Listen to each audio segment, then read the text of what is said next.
Hello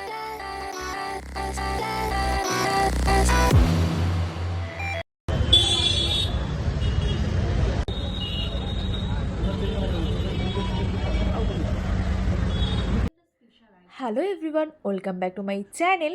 thumbnail দেখে তো এখনও গেস করেই ফেলেছো যে আজকের ব্লগটা কী নিয়ে হতে চলেছে। তোমাদের এবং আমারও সবথেকে প্রিয় একটাই খাবার, সেটা হচ্ছে বিরিয়ানি। বিরিয়ানি কে খেতে না ভালোবাসে, আর তাও যদি হয়ে থাকে কলকাতার ফেমাস দুটো রেস্টুরেন্টে। তো আজকে সেটাই কম্পেয়ার করব যে কোন বিরিয়ানিটা সবথেকে বেস্ট। আমি অনেক দূর থেকে আনিয়েছিলাম দাদা বৌদি আর ডিবাপির বিরিয়ানি। ডিবাপি না দাদা বৌদি, কোনটা ভালো হবে? চলো আজকে সেটা আমি ট্রাই করে দেখবো। A few moments later. দুটো জায়গাতে কত বিল হয়েছে সেটা তোমাদের সাথে ফার্স্ট আমি শেয়ার করে দিচ্ছি। তো দাদা বৌদির থেকে চিকেন বিরিয়ানি আনিয়েছিলাম, 230 টাকা দাম পড়েছে এখানে। আর ডিবাপির থেকে যেটা আনিয়েছিলাম সেটা হচ্ছে মাটন বিরিয়ানি, সেটা টোটাল পড়েছিল হচ্ছে 330 টাকা। প্লেট নিয়ে আমি বসে পড়েছি।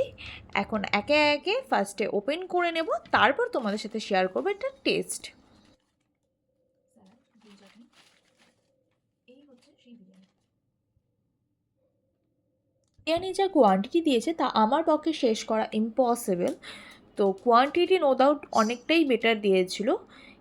এবার চলো সার্ভ করা যাক কীরকম লাগে। তো আমরা এই টেকনিকটা অনেকেই অ্যাপ্লাই করে থাকি, তো আমিও সেভাবেই অ্যাপ্লাই করি। 2000 years later. তো ফাইনালি আমাদের চিকেন বিরিয়ানি সার্ভ করা কমপ্লিট হয়ে গেছে।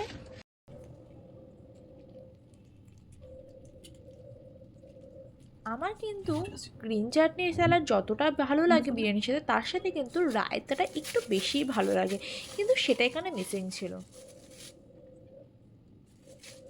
মোটামুটি বিরিয়ানি সার্ভ হয়ে গেছে, এটাকে আমি একটু সাইডে রাখছি। এইবার আমি ওপেন করবো হচ্ছে ডিবাপির বিরিয়ানি, মাটন বিরিয়ানিটা। কোয়ান্টিটি দেখে সেমই লাগছে দুটো কন্টেনার দেখে। এবার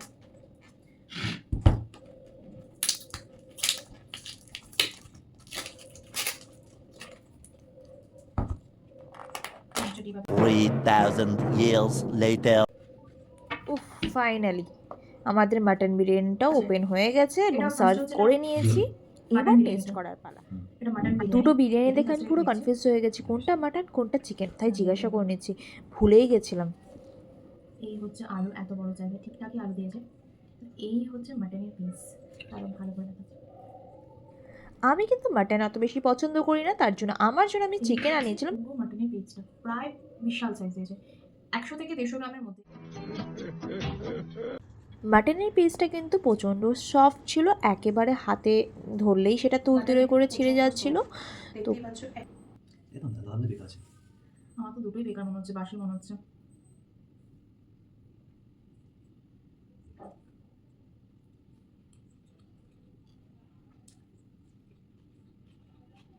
সত্যি বলবো, আমি জানি না লোকে কেন লাইন দিয়ে দাঁড়ায়।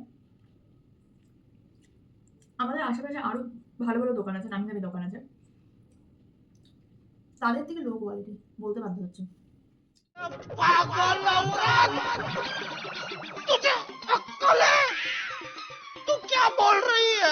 তো মাটন বিরিয়ানি আমার ট্রাই করা কমপ্লিট হয়ে গেছে। এবার আমি চিকেন বিরিয়ানি ট্রাই করব, কিন্তু এটা ট্রাই করতে আমার সত্যি ভয় লাগছে, আগেরটা এক্সপিরিয়েন্স খুব খারাপ ছিল। একদম 150 কাছাকাছি, 150 থেকে একদম দেখতেই কাছে কতটা বড় সাইজে দিয়েছে।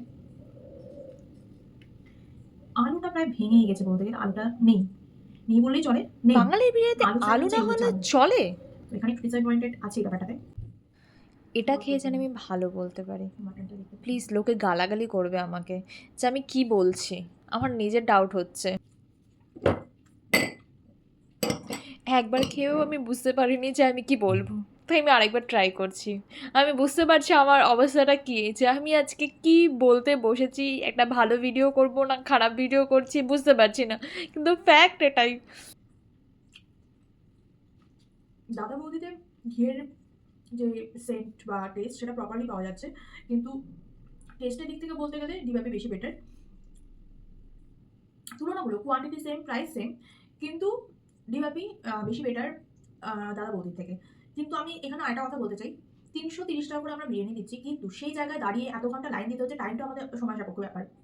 সেক্ষেত্রে হিউজ যে একটা ব্যাপার ছিল, আমি খুব ভালো করতাম, এর আগে রেস্টুরেন্টে গিয়ে খেয়ে এসেছি দাদা বৌদির, কিন্তু সেই কোয়ালিটি মেনটেন তারা এখন করতে পারছে না কোনোভাবেই। না মানে আজকে নর্মাল দোকানে গেলে পাশে আমাদের অনেকগুলো কারিমস আছে, আউদ আছে, বিরিয়ানি আইএনসি আছে, প্রচুর বিরিয়ানি দোকান আজকাল চলছে মার্কেটে। সেই তুলনায় যদি কম্পিটিশনে বলি, শুধু নামের ক্ষেত্রে হয়তো এই দুটো দোকান চলছে, টেস্ট আহামরি কিছু নয় যে 1 ঘন্টা 2 ঘন্টা লাইন দিয়ে মানুষকে দাঁড়িয়ে খেতে হবে। এটা আমার পার্সোনাল ওপিনিয়ন। এবার টেস্ট আলাদা আলাদা মানুষের আলাদা আলাদা হয়ে থাকে, সেক্ষেত্রে আমি বলতে যাবো না, কিন্তু আমার পার্সোনালি বলতে গেলে আমি 2 ঘন্টা দাঁড়িয়ে ডিবাপি বা দাদা বৌদিতে এরপর আর ভিজিট করবো না। control. আমি দুটোর মধ্যে যদি কম্পেয়ার করে কোনো একটা নেক্সট টাইম আরেকবার ট্রাই করতে চাই, আমি দুটোর মধ্যে কোনোটাই করবো না। আমার এক্সপিরিয়েন্স খুব খারাপ হলো। गजब बेइज्जती है। তো আপনারা যদি টাইম নষ্ট না করে, আপনাদের এত দূর ট্রাভেল না করে, আমি বলছি না যান না, যান, এক্সপ্লোর করুন, কিন্তু আপনি এসে বলবেন না ডিসঅ্যাপয়েন্টেড হলেন আমার ভিডিও দেখে। তো আমি আপনাদেরকে এটা সাজেস্ট করছি না যে যান। আমার পার্সোনালি ভালো লাগেনি, আপনাদের যদি ভালো লেগে থাকে আপনারা যেতে পারেন। আজকে ভিডিওটা এই পর্যন্ত, দেখা হচ্ছে নেক্সট কোনো একটা ভিডিওতে। যদি ভালো লেগে থাকে তাহলে একটা লাইক, শেয়ার অ্যান্ড সাবস্ক্রাইব করে দেবেন। Bye bye.